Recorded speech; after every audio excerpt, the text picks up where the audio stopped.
Muy bien, pues buenas tardes. Tengan todas y todos los asistentes a este diplomado en esta tercera entrega. El día de hoy pues tendremos el seguimiento de la sesión anterior con el maestro Eduardo Escoto.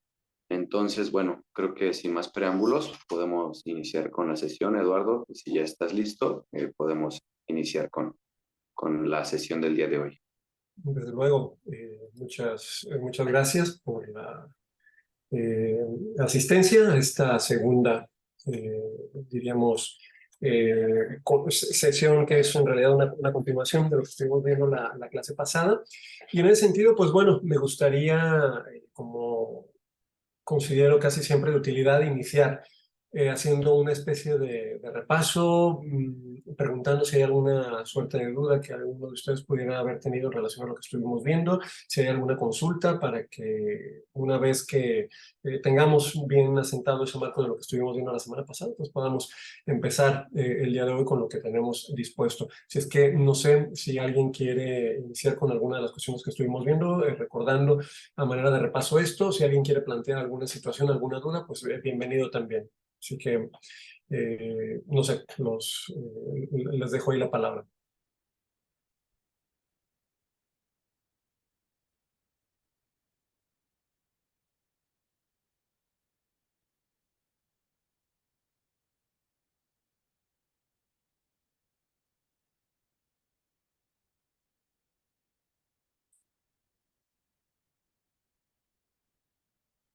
Si no tiene ninguna duda, me gustaría nada más sí que recordáramos lo que estuvimos viendo. Así que, quien quiera, por favor, iniciar con el recorrido, recordando que es lo que estuvimos valorando la clase anterior.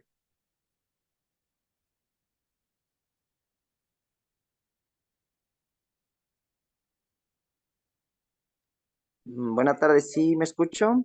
Sí, perfectamente. Ok, me quedó una duda sobre, bueno, un tipo género que mencionaba que era similar al canto gregoriano, pero una rítmica distinta. Más yo anoté morehispánico, pero no creo que sea así.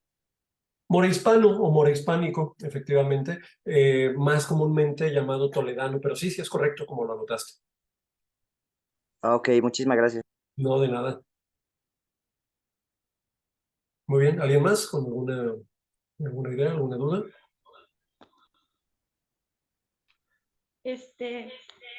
Yo me quedé con la duda si los jarabes desde el inicio eran solamente melodía o también tenían versos, si hay registro de los versos. Muy bien, pues, ¿cuáles son las dificultades que tenemos para conocer todo esto? La verdad es que asumimos casi por lógica que dado que el son existe casi siempre aunado a la existencia de una copla o de un verso que va a ser musicalizado, el jarabe, por lo tanto, debería de haber nacido como decíamos, la concatenación de diferentes sones cantados de esa manera. La situación es que al encontrarnos ante una tradición que se transmite y se difunde oralmente, tenemos precisamente esa dificultad para haber mantenido todo el tipo de contenido.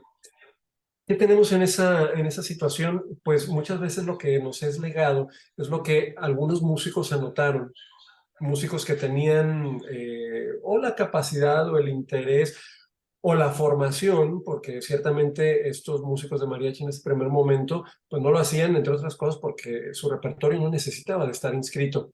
Y hasta nuestros días no ha llegado entonces registrado de esa manera. Ha llegado igual por la tradición oral, con todas sus ventajas y desventajas, y lo que luego ha quedado anotado, que ya hablaremos hacia el final de la clase, o la segunda parte de la clase de hoy de eso, pues fue la instrumental, porque generalmente al músico que hacía un registro, un esbozo o un arreglo para el piano de estos sones o de estos jarabes, pues lo hacía con la mera intención de quedarse con el contenido rítmico, melódico y armónico de la música, y usualmente no registraba la letra. Esto nos hace o nos ha hecho pensar que estos jarabes en algún momento tenían, por lo tanto, únicamente música, pero la verdad es que casi por asociación y por la manera en la que podemos entender que se practican este tipo de repertorios, sí tendremos que pensar que casi desde el inicio estuvo bien ligado, no nada más al contenido lírico o letrístico, sino también a la danza, como ya lo mencionábamos. Bueno, muchas gracias. No, de nada. ¿Alguien más con alguna duda, idea, participación? Bueno, yo tengo, bueno, curiosidad más que nada Ujú. sobre, mencionamos pues el son y el jarabe, pero me llama la atención sobre el joropo. ¿Cuándo llegó aquí a México o ya fue mucho después o no sé, la verdad?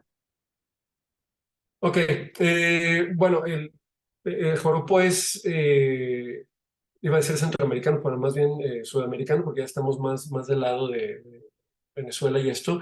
Em, que junto con otros,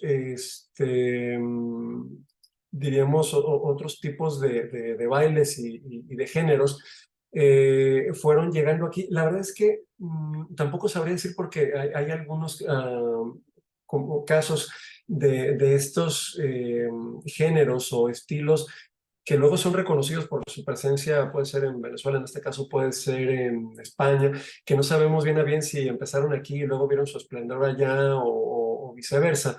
Es una cuestión que está muy ligada a esto, o que se hizo muy propicia para que también el mariachi lo ejecutara, porque también los grupos que tradicionalmente en este punto de esplendor que alcanza sobre todo en Venezuela, pues es cantado y bailado con un acompañamiento de instrumentos que se parecen mucho a los del mariachi, todos ellos de cuerda pulsada y con un baile de zapateado. Entonces ahí nos queda mucho la duda de si llegó allá y desde aquí, pero alcanzó posteriormente allá su esplendor, o si regresó, o si llegó, sí, aquí en algún momento después de que allá, por alguna razón de un paralelismo, se haya propiamente dado. Eso habría que verlo un poco más a fondo para, en ese caso, pues tener cierta claridad de cómo se da, pero la verdad es que tiene muchos puntos de contacto y te diría que incluso sí sería difícil establecer, ¿no?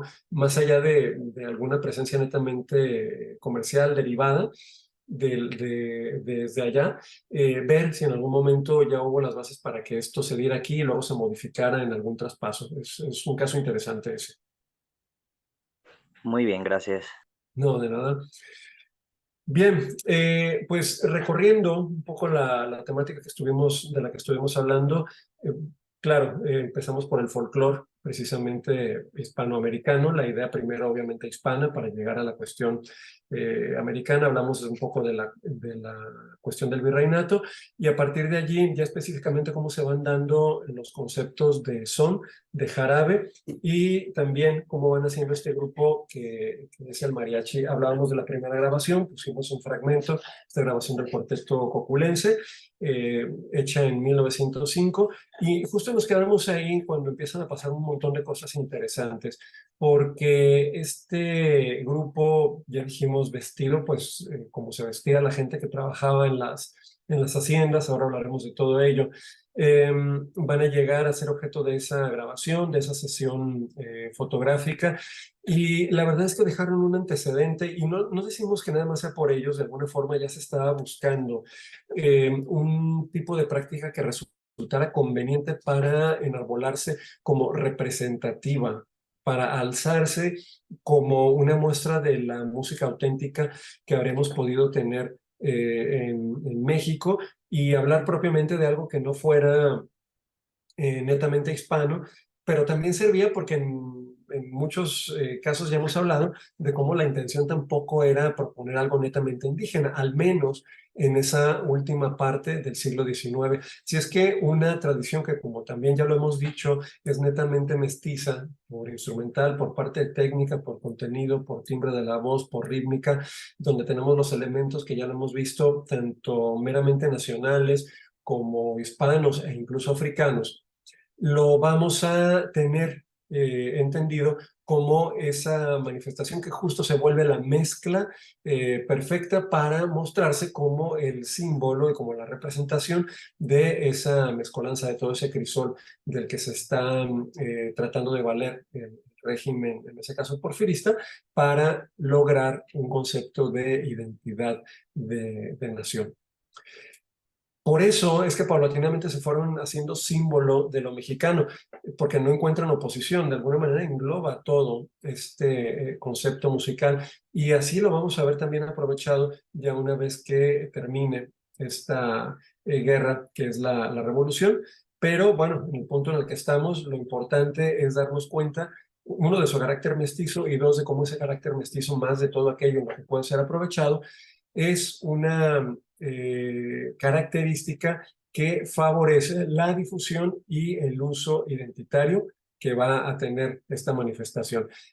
En el entendido todavía de que seguimos utilizando la palabra mariachi o todos los sinónimos de los que ya hemos hablado para definir tanto al conjunto como precisamente al tipo de repertorio que se está cantando.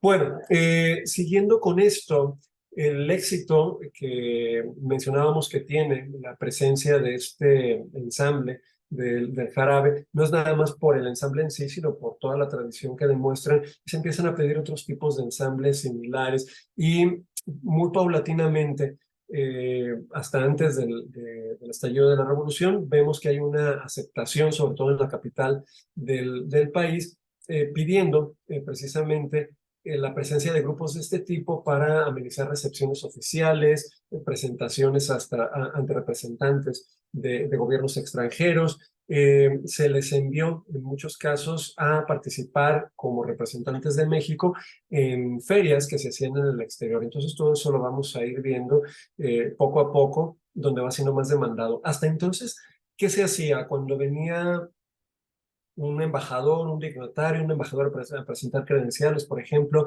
un ministro de otro país? ¿Qué es lo que se presentaba? Un acto oficial que reuniera la presencia de varios países, delegados, etcétera. Pues generalmente eran bandas militares, eran grupos de música formal. Y esa era la manera en la que se trataba de hablar del refinamiento del país, de una nación joven que estaba entonces sí a la altura de todas las demás manifestaciones que se hacían en el extranjero.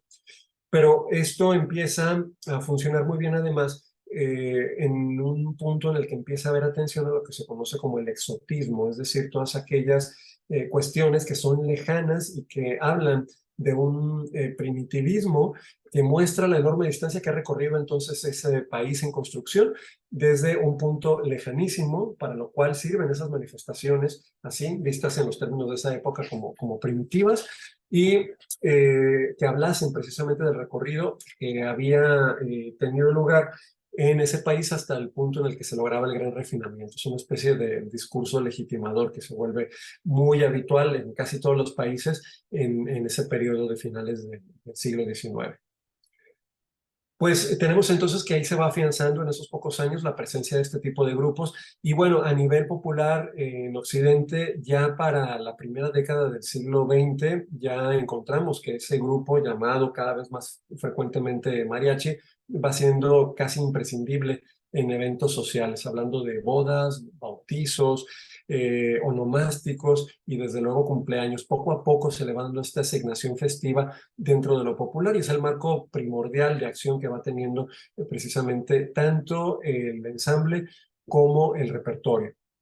En realidad va pasando también a ciertas ocasiones de gala en las que ya se va, diríamos, admitiendo, aunque la verdad es que en los círculos oficiales y en los círculos aristocráticos se sigue viendo como una cuestión propia de cierto sector socioeconómico bajo y no es como al día de hoy una cuestión plenamente aceptada. Todavía es visto con cierto recelo y eso lo encontramos en muchísimas crónicas de la época y en muchísima prensa de la época que nos habla pues de eso, de eventos sociales, de eventos oficiales y el tipo de música y los juicios que se hacen sobre cierto tipo de música popular todavía apuntan hacia eso, sí, hablar del ruido, hablar de un sector popular que está haciendo precisamente uso de esta música. No obstante, sí es cierto que se va abriendo paso en ciertos círculos que ya podríamos denominar aristocráticos paulatinamente.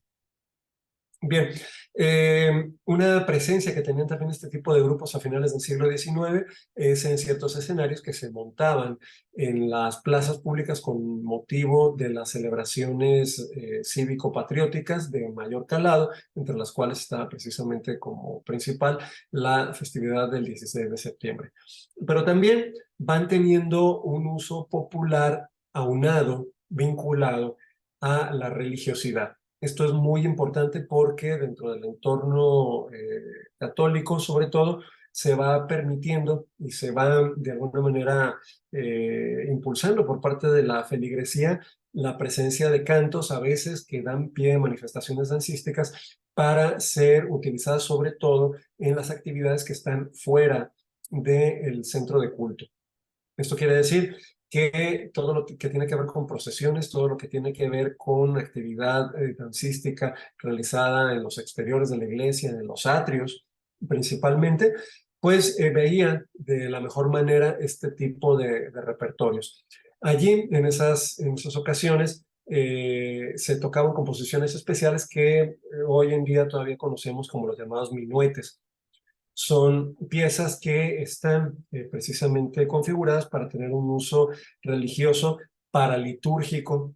La temática no entra directamente en la misa, pero sí es música que nos habla de determinados temas de orden religioso y que se permitía que fueran tocados en los espacios de las grandes festividades, como la Navidad, para la cuestión del Adviento, fiestas patronales, velaciones y otro tipo de elementos donde el fervor popular era manifestado, pues tenían propiamente como elemento central muchas veces en estos entornos la actividad a través del mariachi. Principalmente, como les digo, da lugar a esta forma que son los llamados minuetes. Ya de por sí el nombre nos remite a una forma musical del periodo barroco y se vuelve bastante interesante advertir ahí otra forma de sincretismo. Entonces, tendríamos esta cuestión y hay que ir poniendo ahí atención a estos elementos que nos hablan de cómo se van generando ciertas raíces en la sociedad para el establecimiento de esta música como símbolo de identidad, que es precisamente lo que va a garantizar su pervivencia y su difusión ya de manera masiva en algún momento. No sé si hasta aquí hay alguna duda, alguna idea que quieran revisar.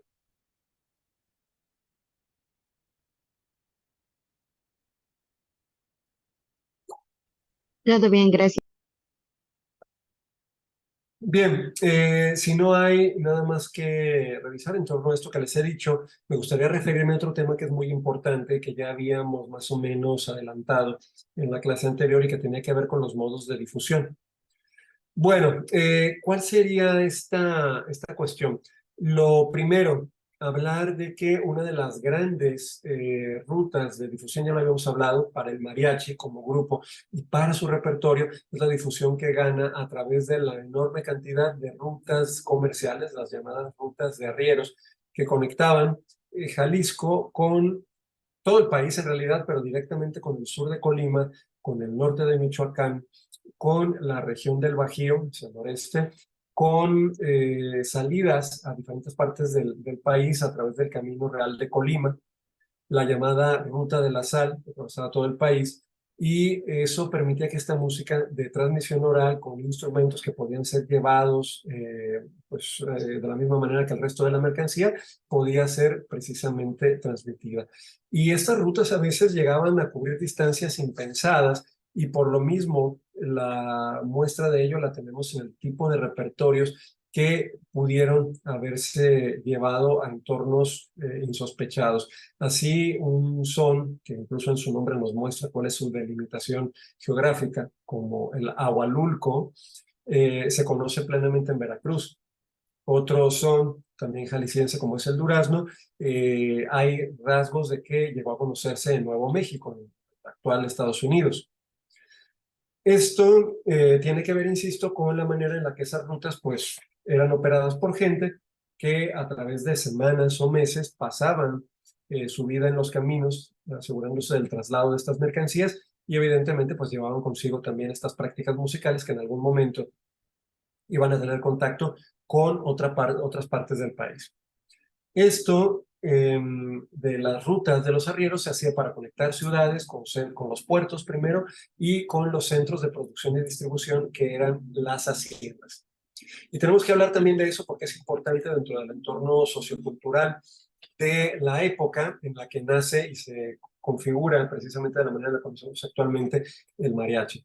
Tenemos el caso de las haciendas, ¿sí? Que son pues, empresas de producción agrícola, ganadera, basadas en la propiedad latifundista. ¿Qué es esto? En las grandes propiedades donde puede un propietario tener unas grandes extensiones de tierra, explotarlas de diferentes maneras, y por las grandes extensiones, por el tipo de producción y el trabajo que se requiere para mantenerlas en funcionamiento, es que se tenía que tener a los propios trabajadores pues viviendo al interior de estos centros. Y se convertían no nada más en centros laborales, se convertían en centros poblacionales de tipo mestizo, que entraban en contacto con los arrieros, con cierta aristocracia, y en todo ese ámbito establecían intercambios comunitarios con otras haciendas, y eso fue fomentando el uso, la difusión y la confirmación de repertorios musicales populares, así como de la demanda, de la exigencia por la existencia de grupos que pudieran hacer sonar esos repertorios. Para que nos hagamos una idea de la importancia que tenía todo esto para el caso que estamos viendo, en el año de 1886 se contabilizaban en el actual territorio de Jalisco 186 haciendas. Y había en esa configuración de las haciendas, pues posibilidad de darnos explicaciones de por qué ciertas regiones se volvieron más fructíferas, tuvieron un mayor impulso, un mayor desarrollo, al ser además pasos obligados para las diferentes rutas de arrieros.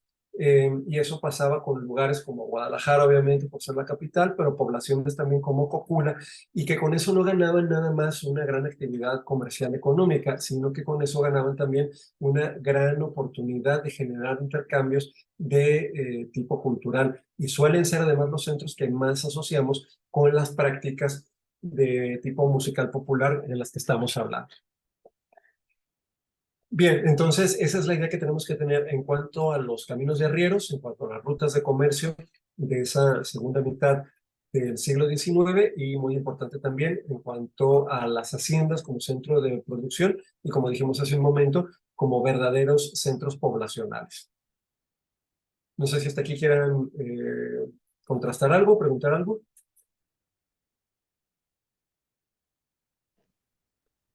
Sí, ya había levantado la mano. Ah, perdón, no lo vi. Sí, Adelante. es precisamente sobre este tema de las haciendas. Lo que yo quería contrastar es que una cosa es el casco de la hacienda donde vive el hacendado con su familia y algunos empleados de confianza como los de la cocina y el mayordomo, etcétera.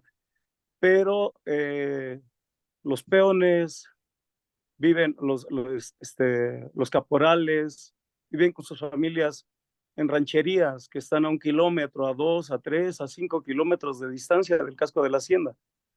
Entonces, como para no confundir el movimiento cultural, dentro de la hacienda era la música europea lo que gustaba a la élite.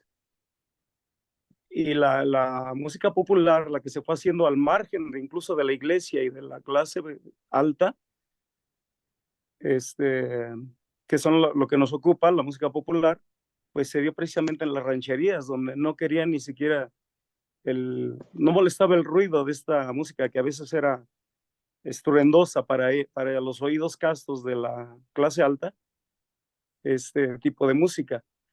Ya para cerrar, encontré en el archivo general de la Nación, acá en la Ciudad de México, un documento donde relata que una persona, es de 1808, relata que una persona mató a la otra con su espada.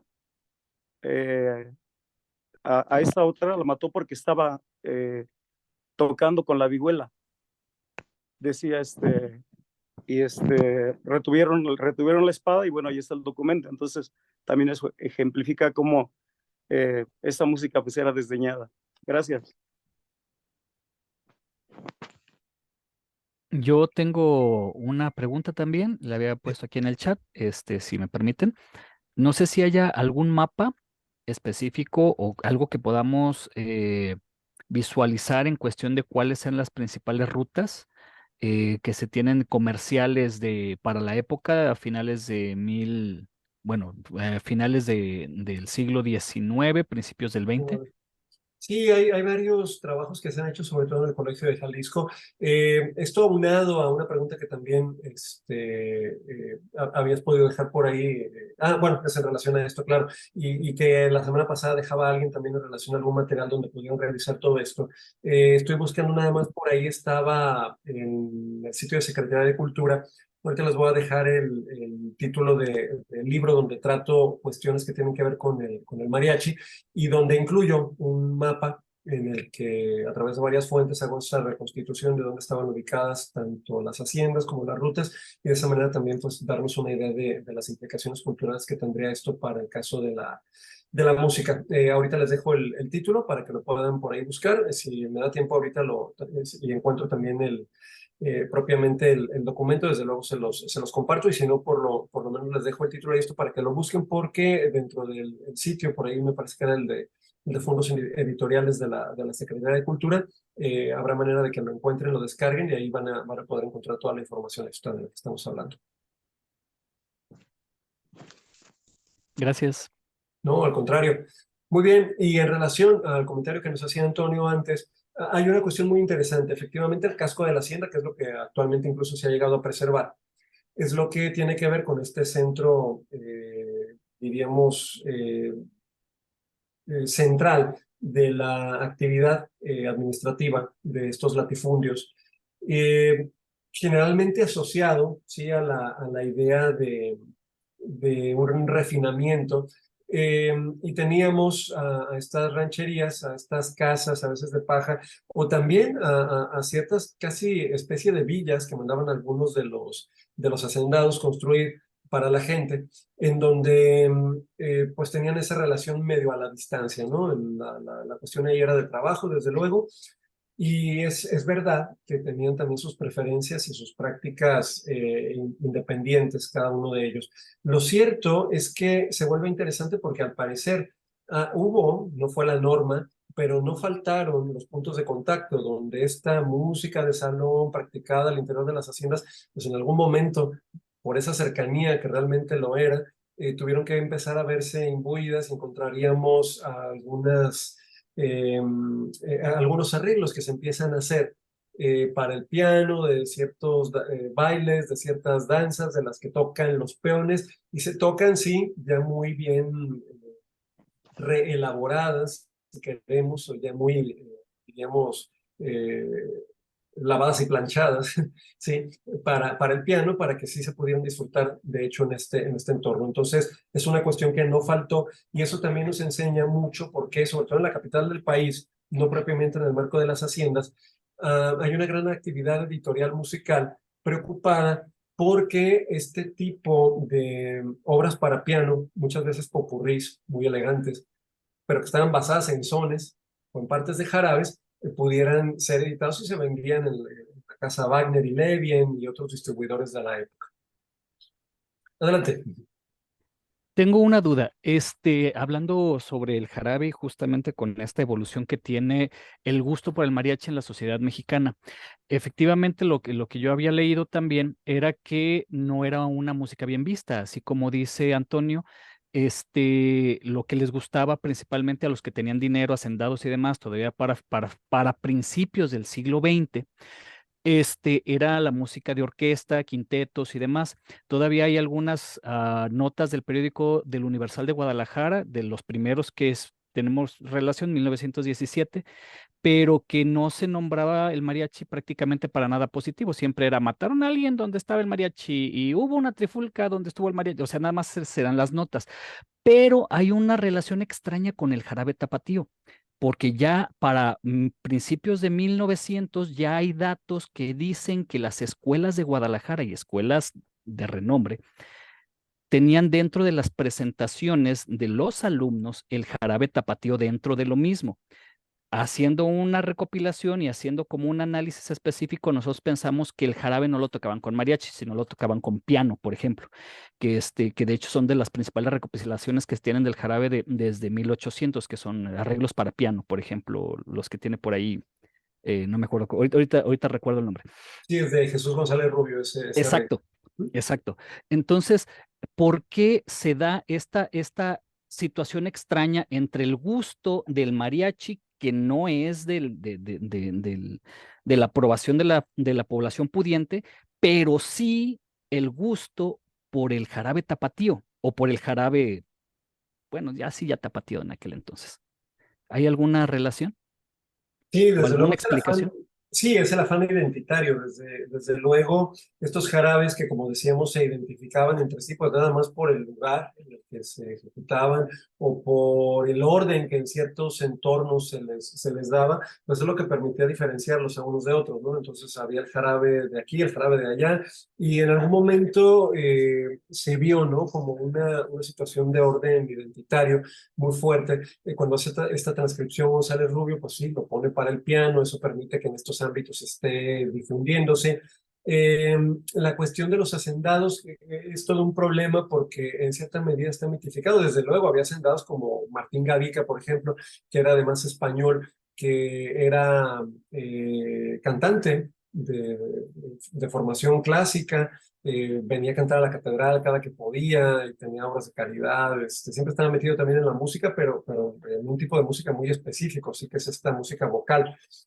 Eh, ¿Qué tenemos entonces con esta cuestión?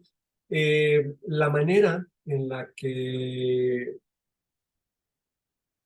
a pesar de la forma en la que al salón y principalmente a ese salón de la hacienda va llegando también esta música de los peones, se van a dar este tipo de relaciones mantenidas hasta cierto punto a la distancia, soportándose o tolerándose, ya veremos ahorita con el caso que les voy a comentar, pero cuando estamos en 1920, el plan oficial es directamente somos indígenas, somos el pueblo, y si no tienen eso en un lugar están en problemas, ¿no? Entonces todos los gobiernos voltean a ver y se hacen incluso las llamadas misiones culturales. Oye, ¿qué sabemos de nuestra música? No, no sé, nos manda maestros, ¿sí? A que hagan transcripciones de cantos, a que los conozcan, a que nos lo traigan y a que en las escuelas los enseñen. Y aquí un poco por cumplir el requisito de alguna forma, vamos a buscar algo que ya teníamos, que ya no implica un gran cambio y entonces pues es fácil abrazarlo, finalmente ya estaba, ya existía y ya hasta se conocía, ¿no? Sí, es un caso bastante interesante. Muchas gracias. No, al contrario. Bien, voy a leer aquí algunas preguntas. En cuanto al tema del jarabe tapatío, sobre la definición de la palabra jarabe, sí, lo veíamos la clase pasada, es una especie de suite, es una serie de sones que están concatenados.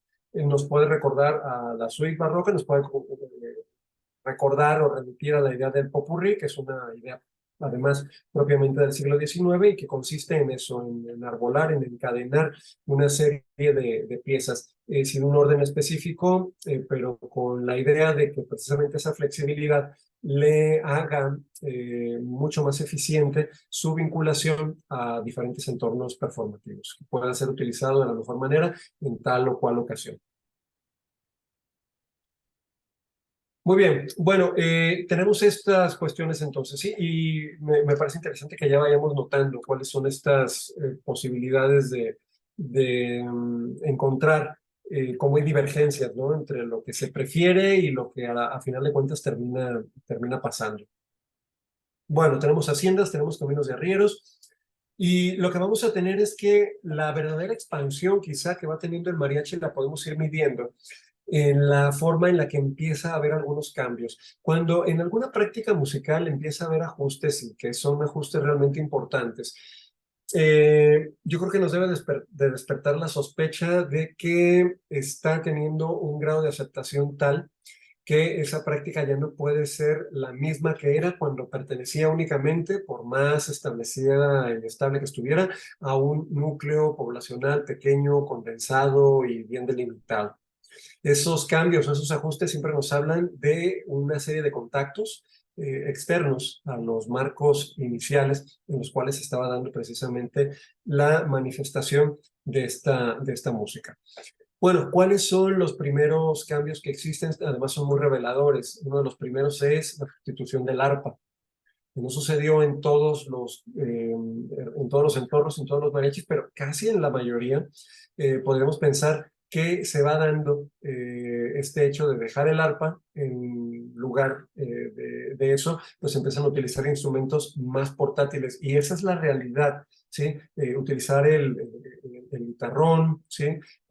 Utilizar incluso en algunos casos la guitarra sexta para sustituir al arpa, tiene como principal elemento explicativo el hecho de que esos mariachis ya no se quedan nada más en la hacienda, no se quedan nada más en el pueblo, no se quedan nada más en determinado entorno, sino se les está pidiendo moverse y que son ya estas distancias pues más difíciles de cubrir cuando se tiene un elemento como es el caso del arpa, que es el más grande y el más pesado, por lo tanto el más difícil para que se pueda dar esta cuestión del transporte. Así que eso, como en muchos otros casos de otros géneros y otros estilos musicales en la historia, podría ser un indicativo que está detrás de esta sustitución que va teniendo el arpa. Así es una explicación económica, por un lado, y al mismo tiempo también acústica, organológica, es decir, en relación a los instrumentos, y por otro lado, también es una cuestión de tipo logístico. Insisto, tiene que ver con el éxito que va teniendo la demanda del mariachi y el contexto laboral que se va ampliando precisamente en cuanto a su uso. Ese traspaso de la frontera, ¿sí? Inicial que tienen como marco de acción los mariachis, pues va haciendo que se necesite generar ese primer cambio. Bueno, ¿qué otra cosa va sucediendo? Evidentemente los repertorios van siendo más conocidos, empieza a haber un intercambio mayor, empieza a haber regionalismos más marcados, eso es también muy importante. Pero por lo demás nos mantenemos en ese punto todavía con una cierta estabilidad para el mariachi hasta el punto en el que vamos a llegar al inicio de la revolución. ¿Qué sucede tras el periodo revolucionario? Pues habiendo hablado de la importancia que tenían los caminos de arrieros y principalmente las haciendas como centros poblacionales que culturalmente están vinculados a la existencia de estas prácticas musicales de las que estamos hablando, pues la primera situación de importancia que tenemos que ver tras la revolución es que han desaparecido las haciendas, así que ya no tenemos ese centro poblacional. Y luego, una consecuencia que todavía se sigue incluso viendo sus efectos hasta nuestros días. El éxodo, ¿sí? El éxodo rural enorme que se da precisamente hacia las ciudades. ¿Qué quiere decir esto? Que la gente que antes vivía en las haciendas, pues ahora va a buscar llegar a las poblaciones más cercanas y los que no lo logren y otros tantos que ven la manera en la que esto va a estar bastante complicado para subsistir ya de la actividad rural, pues deciden emigrar a las ciudades. Así es que la migración a las ciudades se da de manera masiva y van creciendo estos centros poblacionales. Lo interesante aquí es darnos cuenta que la gente no se va nada más siendo ellos mismos, es decir, hay un traslado también de costumbres, hay un traslado de gustos estéticos, hay un traslado de expectativas y por lo tanto vamos a tener que el mariachi va a tener que enfrentarse a nuevos procesos de adaptación, de aceptación y, por supuesto, de transformación cuando llegue a los centros urbanos. Eso es lo más importante. Bueno, de ahí hay que tener en consideración algo. Va a haber un auge nacional del mariachi. Y eso va a ser algo que se va a ir construyendo desde ese punto donde termina la revolución y se da la migración masiva del campo a las ciudades hasta el periodo cardenista. En ese sexenio que se abre de 1934 a 1940 es cuando vamos a tener, justo por la búsqueda que hay de esa identidad claramente definida, la manifestación justamente del mariachi como el elemento principal y va a tener una utilidad también avisorada, también prevista, que de inmediato se va a fomentar su elevación a símbolo nacional y por lo tanto su difusión a lo largo de todo el territorio.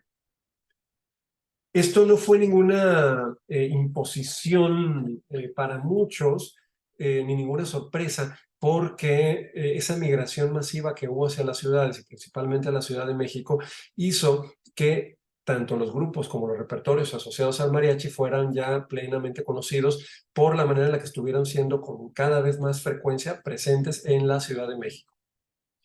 Y si decimos que hay manifestaciones que se empiezan a aceptar manifestaciones populares, musicales, que se empiezan a aceptar en la Ciudad de México en esa década de los años 20, quiere decir que al final de esa década y a principios de la siguiente va a empezar a darse su contacto con la radiodifusión. Y eso, evidentemente, hace que esa música sea conocida en absolutamente todo el país. Entonces, es una cuestión importante que tenemos aquí que tomar en cuenta. Bueno, hay una configuración que a marchas forzadas se está intentando, tras la existencia del régimen revolucionario, terminar de condensar. Y tiene, diríamos, tres símbolos iniciales, que son el mariachi, que son los sones y que es el mezcal o el tequila. Y esos son los símbolos de la mexicanidad oficiales, asimilados rápidamente por las industrias de la comunicación masiva, entre las que tenemos principalmente en ese momento al ya comentado a la radio y también a la cinematografía.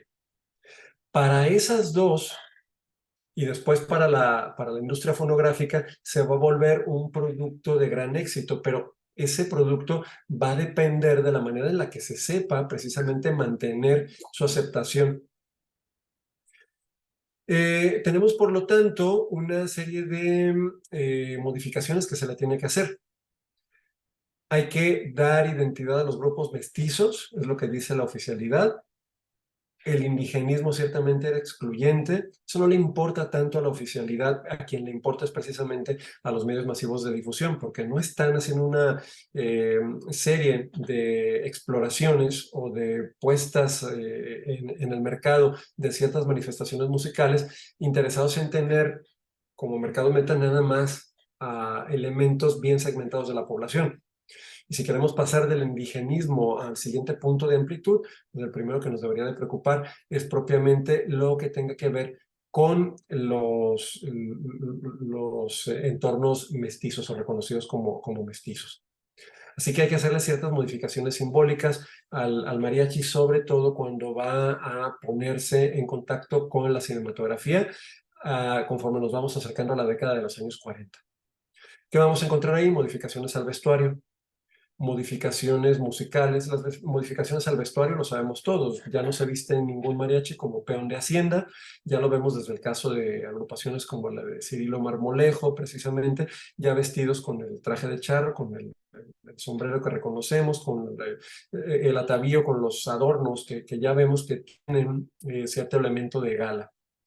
La cuestión musical que se va a modificar, pues es muy importante, algunas las habíamos ya comentado, es el registro tanto de la voz como de los instrumentos, se trata de que sea más amplio. La técnica, precisamente, es la época, es finales de los años 30, donde vamos a ir encontrándonos que ese mariachi, a diferencia de esa voz completamente natural, como la que escuchamos en el caso de la grabación del cuarteto coculense, vaya siendo más bien una voz trabajada, vaya siendo una voz de alguien que salió del conservatorio y que quizá estudió una técnica vocal de tipo operístico. Y encontramos esas voces con potencia, con definición, con una afinación y una dicción clara, y eso se va haciendo precisamente para abrirle paso a nivel de mercado y de aceptación de los entornos socioculturales. Se abre también una serie de modificaciones al repertorio, porque ya no cantan exclusivamente repertorios relacionados con los entornos rurales. Sí se sigue hablando de cuestiones de cotidianidad, de vivencialidad, pero desde luego abierta a las vivencias de un público urbano. Va a haber también modificaciones identitarias. Ya el que canta ya no es el trabajador del campo, pero ese cantante de los años 30, 40 y aún de la actualidad imita los acentos, imita los regionalismos, imita el uso del lenguaje popular para tratar de inferirle precisamente esa carga simbólica. Se utilizan, por lo tanto, modismos y se escriben las letras. Se le puede escribir a alguien que no tenga nada absolutamente que ver con esos entornos, pero le escribe tratando de replicar la idiosincrasia de la gente en la que se entendía que estas prácticas resultaban completamente auténticas. Así que vamos viendo a partir de allí cambios muchísimo más radicales que van llevando a ese mariachi urbano que hoy reconocemos pues como dominante e incluso como el referente cuando hablamos de mariachi. Tenemos, por ejemplo, que propiamente en el cine se hace uso de una configuración de la agrupación mariachi como eh, se haría o a la manera de lo que se estaría haciendo en las bandas de jazz, en las bandas norteamericanas. De manera que es cuando tenemos al cantante al frente, rodeado en un semicírculo por los instrumentistas, o los instrumentistas abiertamente atrás, ¿no? Es la imagen del frontman, del cantante principal. Se agrega la idea de refinamiento también. Evidentemente todos los aspectos técnicos de los que lo que hemos estado hablando, y por último el gran cambio tiene que ver con la plantilla instrumental, donde como todos lo sabemos, bueno, los instrumentos se modernizan, los instrumentos a nivel sonoro e incluso de tipo organológico, a nivel visual, ya tienen que ser esos instrumentos modernos, esos instrumentos nuevos, esos instrumentos que pudieran estar compitiendo en manufactura con instrumentos que se utilizaran en cualquier otro tipo de género o para cualquier otro tipo de estilo. Eso tiene que ver también con la idea de refinamiento. La inclusión de un instrumento como la trompeta, que le añade además el simbolismo del metal que tiene que ver con la gala y que a nivel, sobre todo visual, para lo cinematográfico y lo fotográfico, es muy relevante y es muy importante. Y quizás desde ahí venga su inclusión en el mariachi. ¿Qué quiero decir con esto? Sale la trompeta a cuadro con la idea de que brille ante las luces precisamente de la escena, no tanto por la cuestión del sonido que se hubiera estado buscando ese timbre. Y desde luego, pues añade potencia acústica, aunque desde luego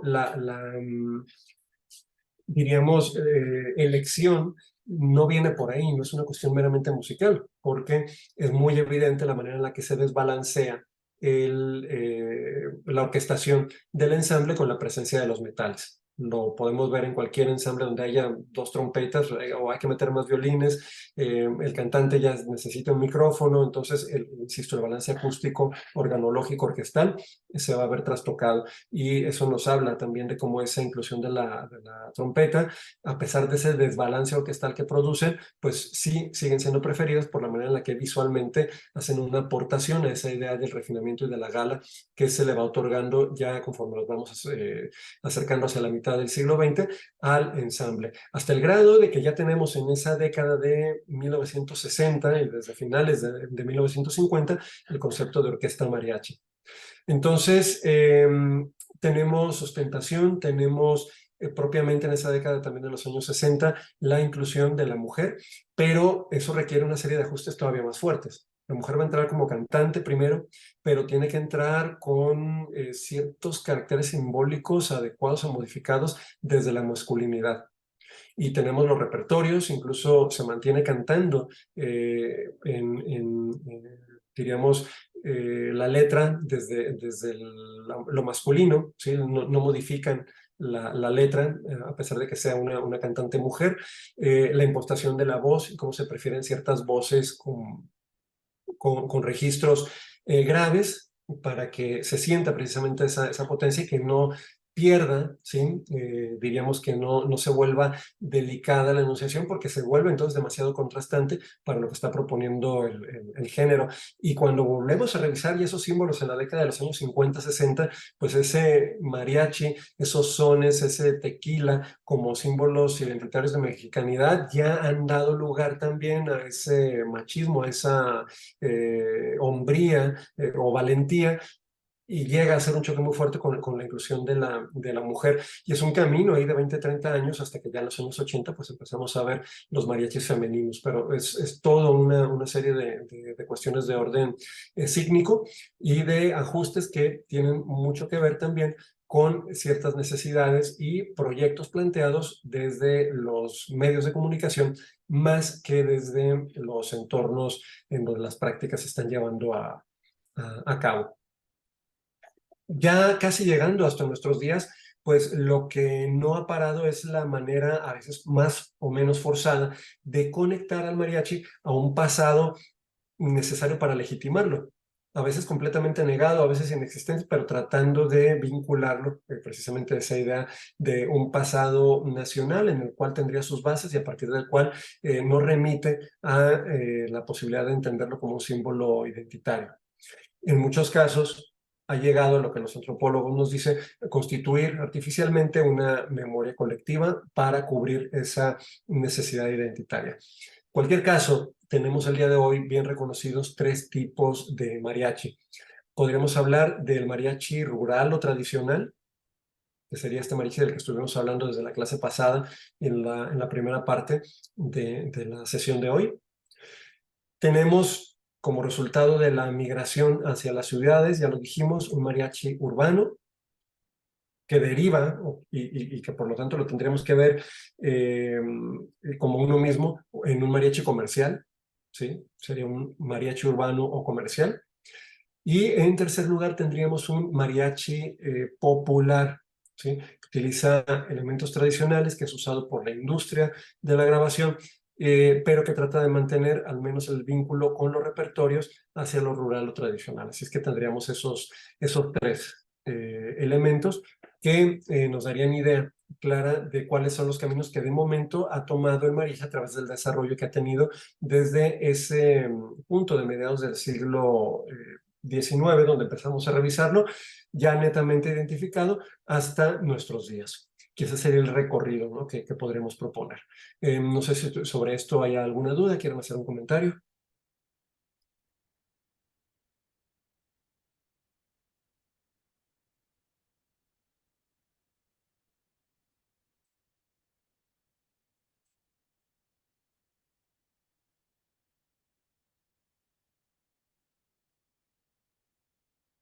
No, nadie se animó. Estaba esperando a ver si alguien... Adelante. Además de la trompeta, yo quería hacer mención de este intercambio que había entre las bandas y las agrupaciones musicales. Un ejemplo son la inclusión de clarinetes, de flautas. Hay fotos de Cirilo Marmolejo hasta con trombón, con un trombonista ahí en la foto, y no se veía la trompeta. Y esto se debía principalmente a que pues la habilidad de los músicos y decir, oye, necesito que me acompañes, ¿se puede decir? Y sí, yo toco trompeta, pues adelante, ¿no? Pero viene de esa parte de las bandas militares que había en el país. Gracias. Sí, los intercambios no van a cesar y bueno, en un primer momento además era muy evidente el punto de contacto que había con este tipo de agrupaciones, porque incluso iríamos encontrándonos, y eso es muy interesante, con músicos que empiezan en los albores del siglo XX a tener actividad musical en ambos tipos de ensambles, es decir, en la banda militar, en el mariachi, se van haciendo los más reconocibles. Esto dentro del ámbito, obviamente, extrarreligioso, que es el que va a ganar gran fuerza en este inicio del siglo XX. Y es muy interesante lo que mencionas. Hay una apertura, hay una exploración de posibilidades y en algún momento vamos a llegar otra vez como a condensarnos, a ajustar ciertos límites y bueno, a partir de ahí los cambios han sido ya de otro tipo, pero sí, en un principio era muy notorio el tipo de intercambios que tenía con las bandas militares. Como lo tuvo después, empujado por la industria discográfica, con géneros como incluso el sinfónico. En los años 70 fue todo un boom, ¿no? De los mariachis tocando precisamente repertorio de música clásica, algunas oberturas, algunas piezas de ópera incluso, que pudieran tener esta relación con el entorno. Entonces, a nivel comercial se volvieron bastante fructíferos los ejemplos que se dieron de esto y bueno, es algo que también tendremos que tomar en cuenta, ¿sí? Porque esos intercambios son los que van a seguir sucediendo notoriamente, lo vemos al día de hoy, ¿no? Los que forman parte de este mariachi popular, pues exploran, ¿sí? La posibilidad de darnos a consumir manifestaciones recién creadas que tratan de mantener elementos explorados de por lo menos hace 50 años, pero con influencias innegables de géneros como la balada comercial romántica o la canción comercial, etcétera, ¿no? Y ahí se van haciendo ese tipo de ajustes que en algún momento pues se estabilizarán y darán lugar quizá a otro tipo de mariachi muy netamente definido.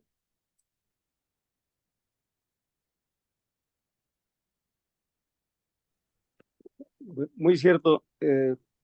Los cambios se siguen dando. Yo, por ejemplo, en mi agrupación, incluía acordeón hasta hace 2 años.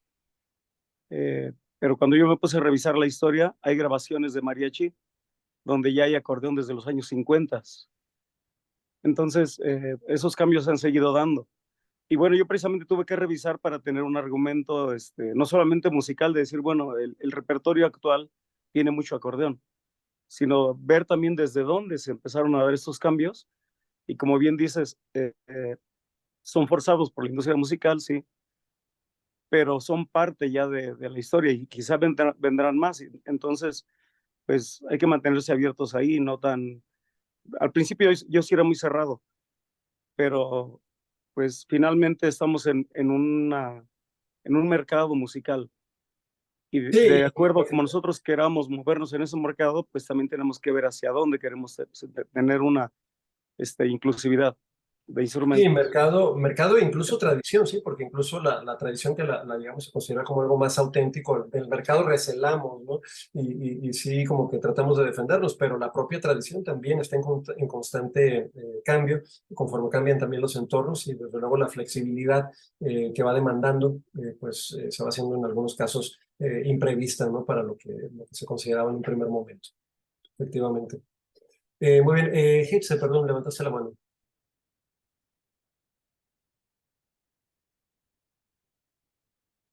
Sí, hola. Bueno, yo me voy a regresar un poquito a lo que mencionaba sobre la modernización de los instrumentos musicales.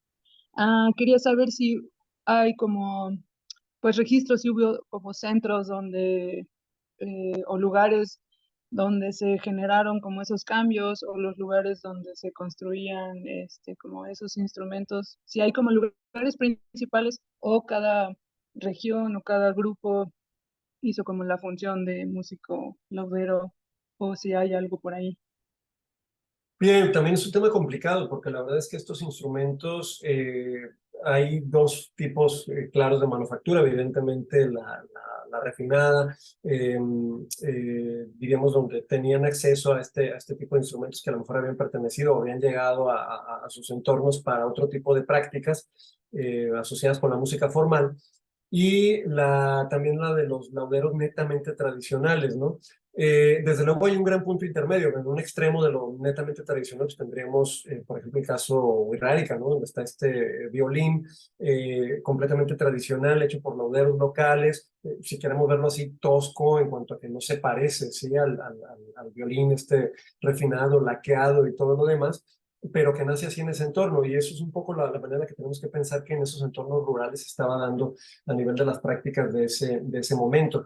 Lo cierto es que el gran cambio, ya cuestiones de sobra aquí para la discusión, es ya innegable cuando estos grupos emigran o son llevados a los grandes centros poblacionales, y allí incluso pues les es muchísimo más factible, más fácil, más económico hacerse con un instrumento de manufactura, hasta si queremos extranjera, que con uno de orden tradicional. Y eso va implicado también en este tipo de cambios que se están imponiendo, sobre todo cuando queremos eh, pensar que la inclusión que se le da o la aceptación que se le da en entornos más amplios, por un lado, y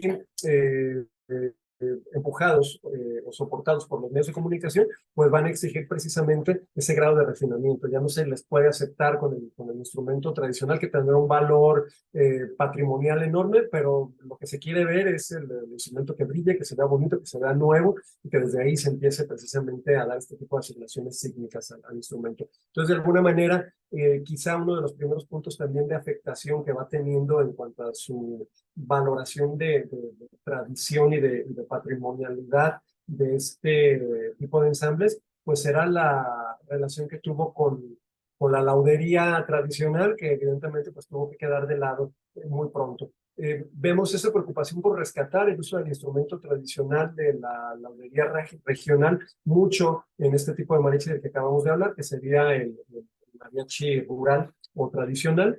Pero fuera de ello, pues lo sabrás tú perfectamente, mariachi urbano, comercial, popular, evidentemente no tiene ningún interés en esto porque ya no forma parte de su realidad ni de su práctica.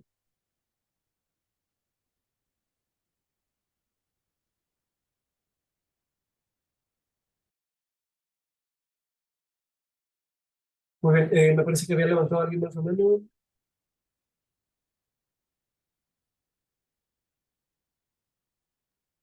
Ok, gracias. De nada. Bien, no sé si alguien más tenga alguna pregunta, algún comentario. Nancy había levantado la mano, pero al parecer está teniendo problemas de conexión. Entonces, Ah, quizás en otro momento pueda hacer su intervención, así que adelante, Eduardo. perfecto. Muy bien, un último ejemplo, que es con lo que vamos a cerrar, porque el recorrido de alguna manera lo hemos completado, ¿no? De las primeras informaciones que tenemos y que expusimos la clase pasada, hasta las valoraciones que ya tienen que ver con el quehacer cotidiano y actual del mariachi, donde podríamos ir cerrando. Si voy a regresar a un punto que me parece destacable. Eh, Quiero referirme a finales del siglo XIX, específicamente al año de 1895. ¿Qué sucede entonces? Va a haber un gran evento internacional, un evento académico llamado el Congreso de Americanistas. ¿Qué es esto? Es una reunión de estudiosos de todo el mundo dedicados a los temas que tengan que ver con América.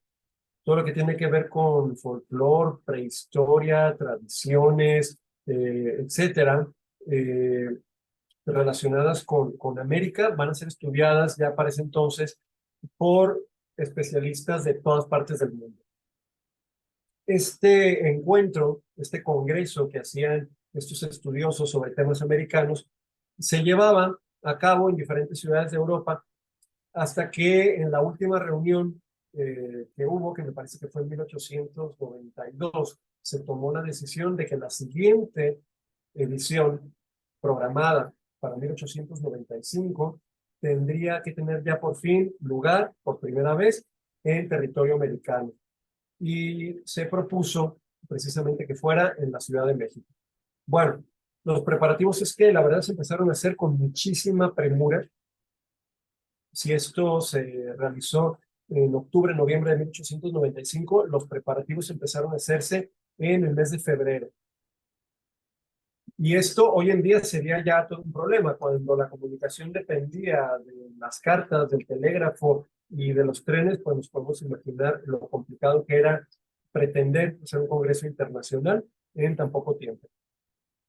Pero bueno, la organización no tuvo ninguna dificultad a nivel de recursos, así es que pudo darse de manera muy eficiente todo lo necesario y finalmente no hubo ningún problema para que se llevara a cabo el Congreso. ¿Por qué nos interesa este Congreso de Americanistas? Porque la Junta Organizadora en algún momento del verano de aquel año llega la idea de que no nada más tenía que proponer a los especialistas que iban a venir pues un lugar donde trabajar y donde reunirse.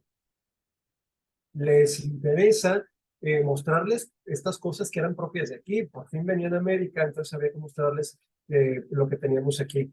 Y empieza a haber medidas, bueno, de todo tipo. Empieza, por ejemplo, alguien a hacer una propuesta, voy a ir a tal zona de Chihuahua y voy a traer pobladores de allá para que vengan y los vean, los visitantes, ¿no? Una especie de museo vivo.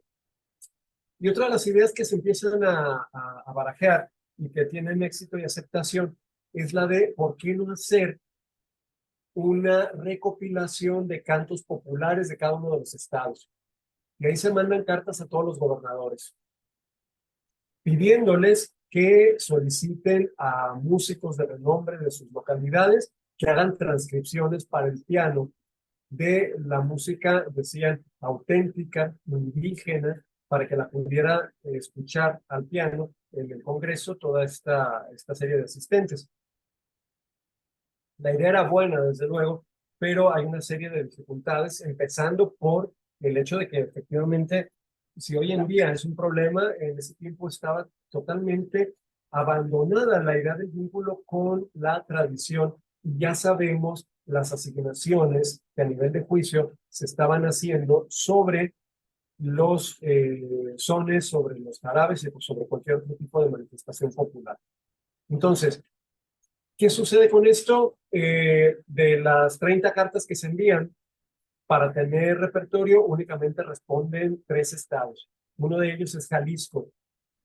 Y nos interesa esto porque a Clemente Aguirre, el destacado director de bandas, compositor, le hacen esta encomienda de que conforme un repertorio y se hace un documento de unas 30 páginas con muy diferentes piezas fechadas en ese año de 1895. Lo cierto es que para entonces él tenía una salud muy mermada y no tiene ya posibilidad de estarse dedicando a esto. Parece que tenía algunos apuntes, pero en realidad lo que sucede es que pide a varios colaboradores, a otros músicos tapatíos, que le ayuden a hacer transcripciones y lo que hacen también por la premura es buscar entre lo que ya tenían.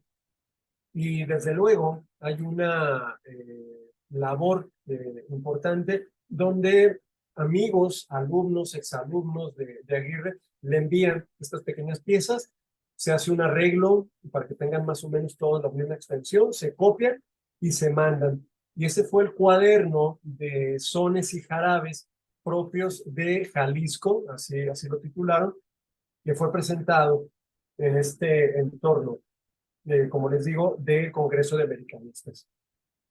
No sabemos realmente qué sucedió con la aceptación, cuántas veces se tocó, etcétera. Lo único que sabemos es que se configuró de esta manera, se envió para que fuera ejecutado allí. Y bueno, la preparación tuvo que ver con una serie de lecciones de piezas que todos teníamos más o menos a disposición y que incluso fueron tomadas de publicaciones que ya estaban hechas en popurrís. También les ganó la prisa y en algún momento agarraron ya de los popurrís que estaban publicados por compositores como Ríos Toledano, por ejemplo, y de ahí dijeron, este es de Jalisco, lo copiamos tal cual, y lo pusieron. Entonces, en ese sentido, hay aportaciones originales, hay muchas cosas que no son originales, pero lo que sí es que ese cuaderno nos da alguna idea de cómo sonaban al piano ciertas piezas que estaban en conocimiento de todos por su carácter popular en esa última década del siglo XIX y que asumimos que efectivamente tenían presencia desde pues varias décadas atrás, que tienen que ver con el punto de nacimiento de estas tradiciones. Para cerrar, me gustaría compartirles 3 ejemplos tomados de este cuaderno y en este sentido voy a ponerles primero el Pedregal. ¿Sí? Esta es la transcripción que entregó Clemente Aguirre, que realizó, insisto, de manera colectiva y que pensada en que pudiera ser ejecutada en el piano de sones que se asumían habían tenido su origen en Jalisco. Perdón, Juan de Dios, si lo pongo aquí se va a escuchar, ¿verdad? Como la otra vez. Sí, así es. Perfecto, lo voy a poner entonces.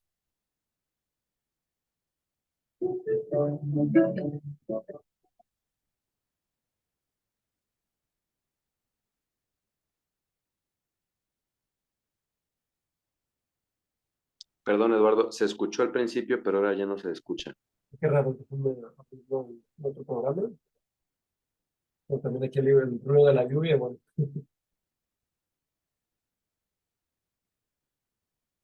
Bien, lo voy a poner de nuevo.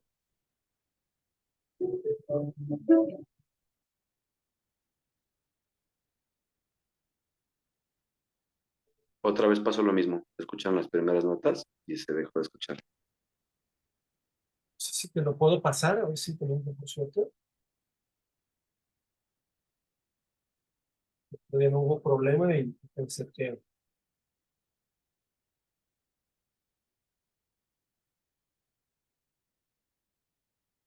me compartió el teléfono por ultra rápido.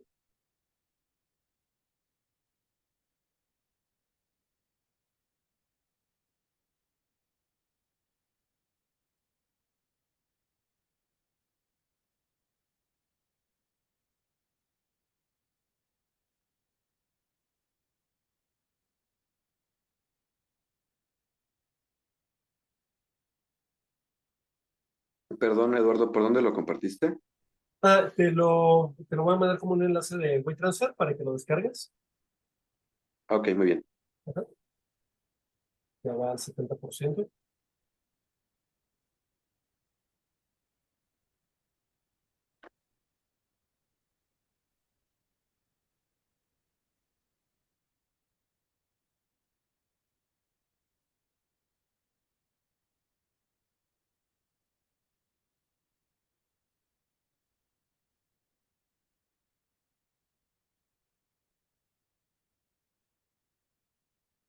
Bien, ahí te lo dejo.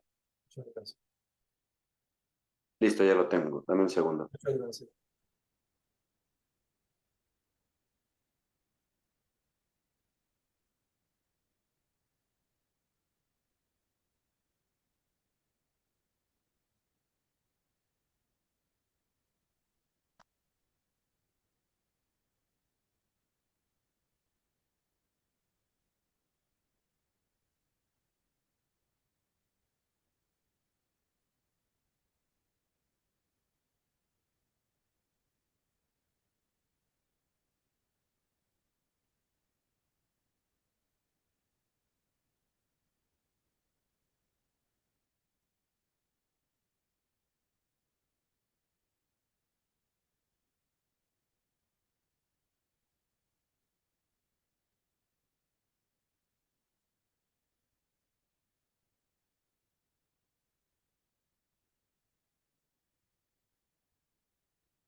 Perdón, también estoy teniendo dificultades para poder reproducirlo.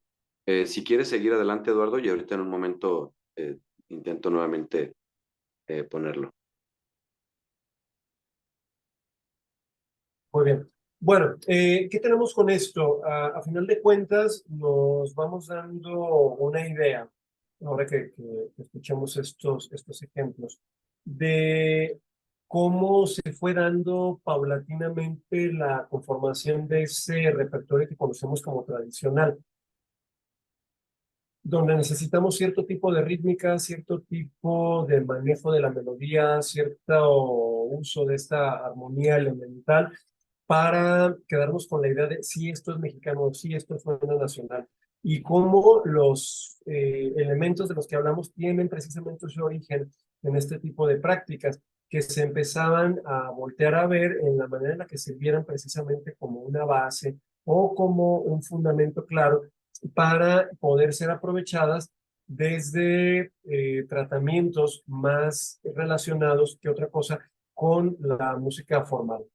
De esa manera es que se van aceptando ese tipo de sonoridades, no en su manifestación original, sino se van aceptando de la manera en la que al piano, con voz y piano, con un arpa, ya hablando de un arpa orquestal, con violín y piano y otro tipo de combinaciones de esa música de cámara de finales del siglo XIX, y aunado sobre todo a esa idea del romanticismo, pero un romanticismo que no resulte contraconveniente a la manera en la que se necesita ir generando esa idea del país moderno, estable, en constante progreso, pues se van a ir manifestando.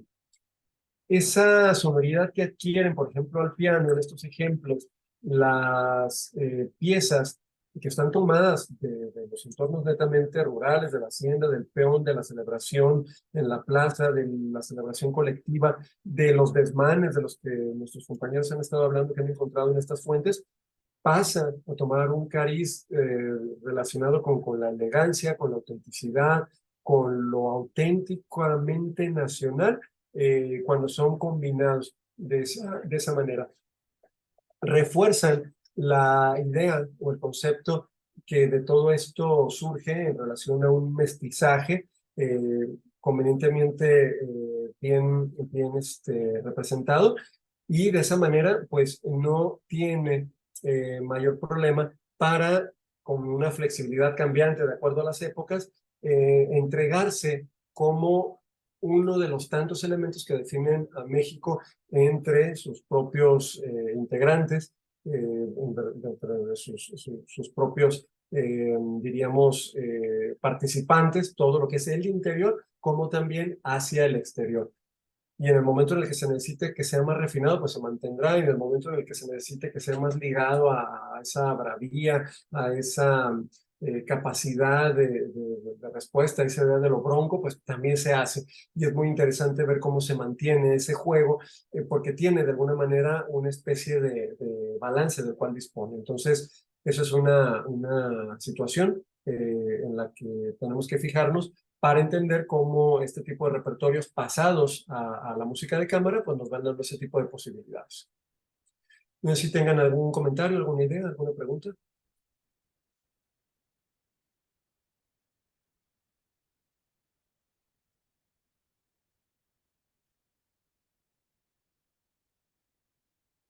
¿Queda todo claro?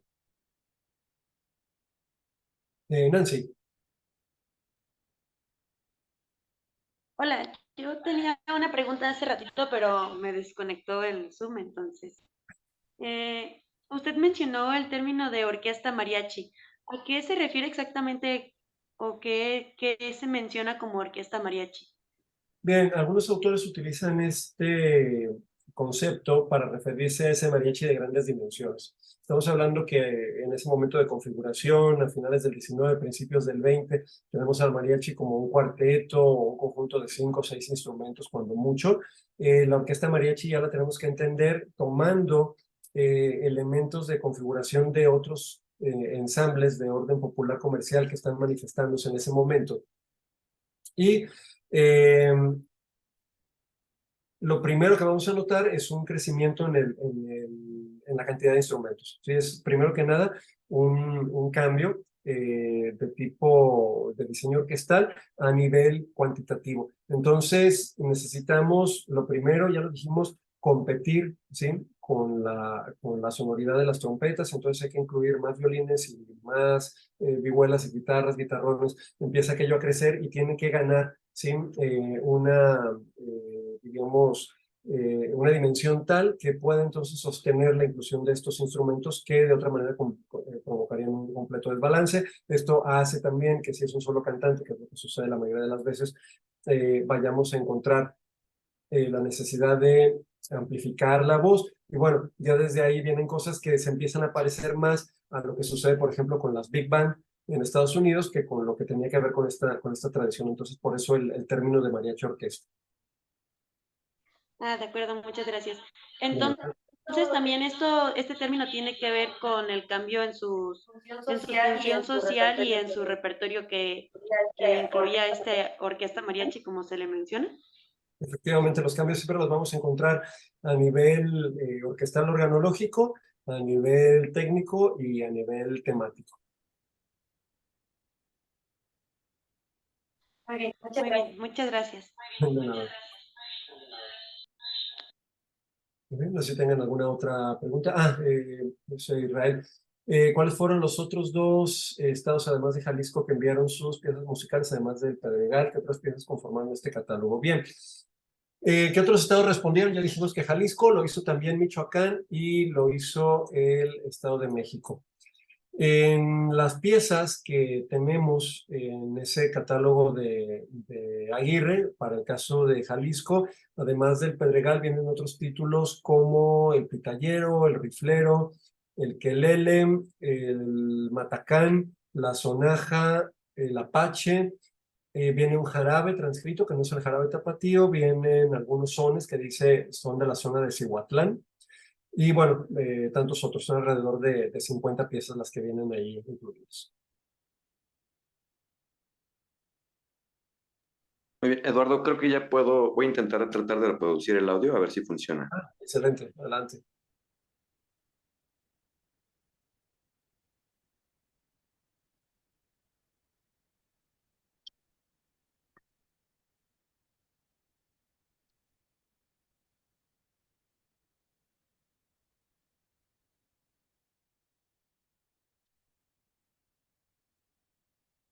¿No se escuchó?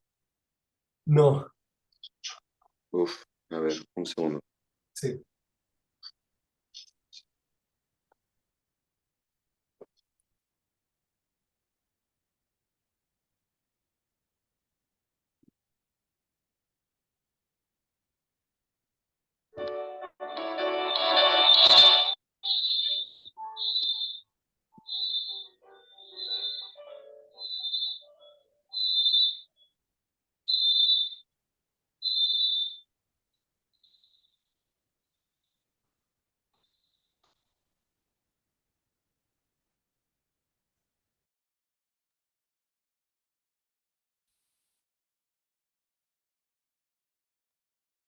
Se escuchó un instante al principio.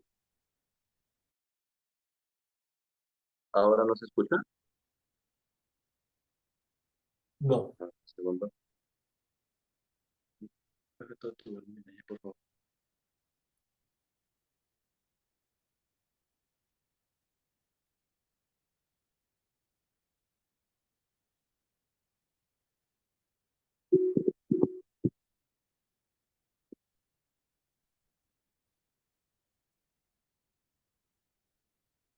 No, al parecer estoy fallando otra vez. ¿Me das un segundo, por favor? Si deseas continuar, ahorita trato de solucionarlo nuevamente.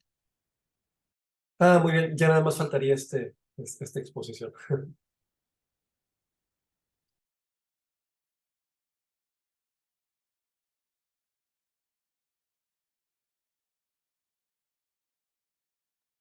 ¿Cuál es la pieza que necesitan? El Pedregal.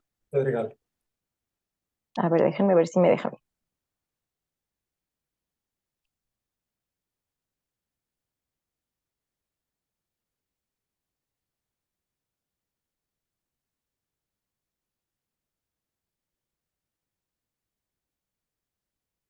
¿Lo escuchan?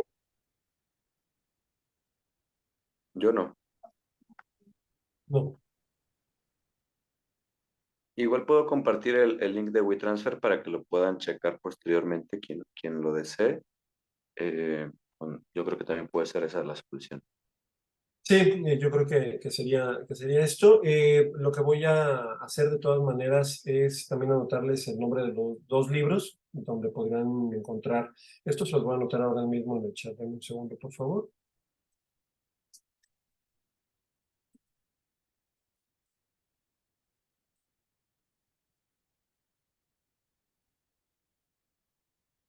Perdón, Eduardo, no escuché lo último que dijiste. ¿Puedes repetirlo, por favor? Ah, sí, les voy a anotar aquí en el chat los dos títulos que les iba a proponer para que pudieran por cuenta propia también abundar en este tipo de temática que vimos en estas dos clases. Ah, excelente. Muchas gracias.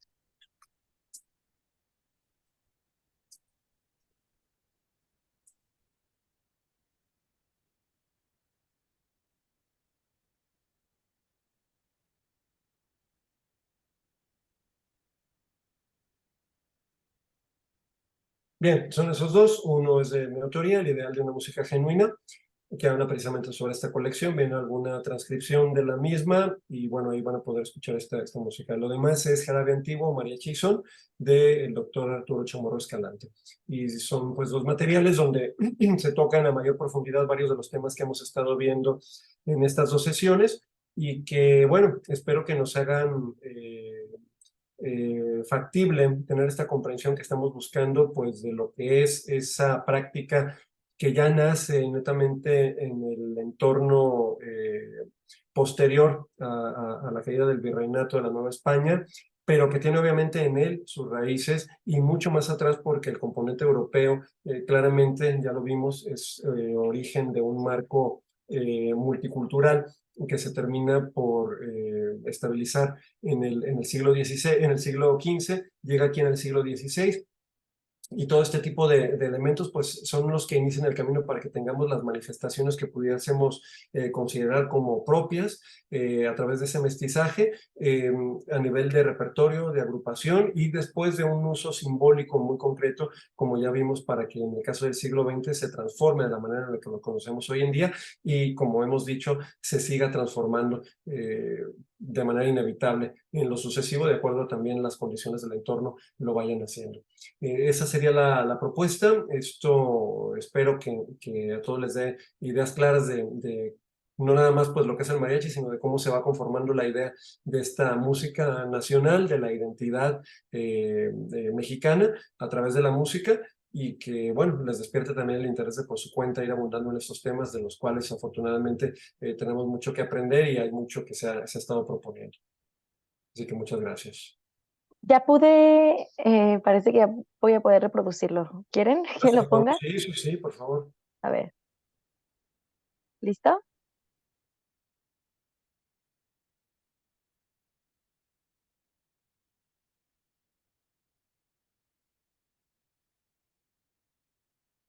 Creo que no se está escuchando, Tania.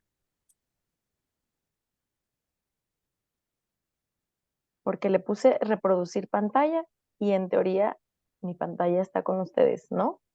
Sí, la pantalla sí la vemos, pero el audio no. Ah, ok. No, pues error de mi cometido, lo siento. Pensé que con esto iba a ser suficiente. No te preocupes. Pues bueno, podemos ver esta solución que proponía Juan de Dios. Y bueno, por todo lo demás, pues sería realmente el único faltante. Espero que todo lo demás haya quedado comprendido también. Sí, ya tienen la liga en el grupo. Para quien desee checar los audios, ahí está la liga de WeTransfer. Ahí están anotados también en el chat los títulos para que quien quiera buscarlos deben estar por ahí en la página de Secretaría de Cultura y demás disponibles en PDF, o hay también bibliotecas en las que se encuentran, son producciones más o menos recientes.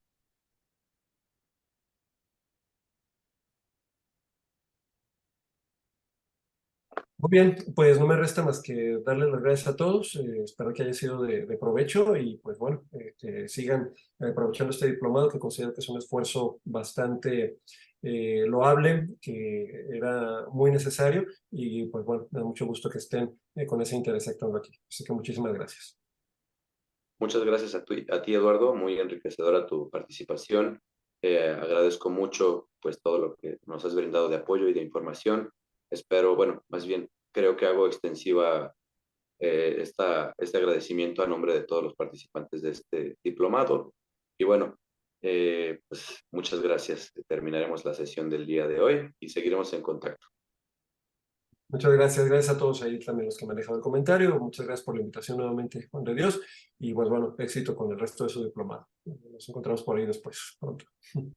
Muchas gracias. Hasta luego. Gracias. Hasta luego.